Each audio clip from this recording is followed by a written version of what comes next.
aking paborito, payong. Ito po, tayo na po.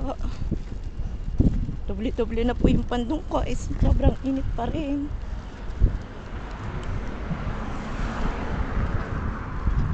Ito po siya, mainit na panahon sa Oman. Hintayin ito sa sakyang ito. Sobrang init po, as in, sobrang init.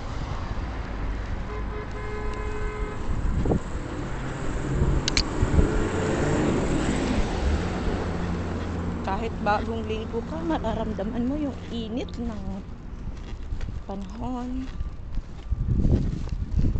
Sobrang init po talaga, as in. Po siya.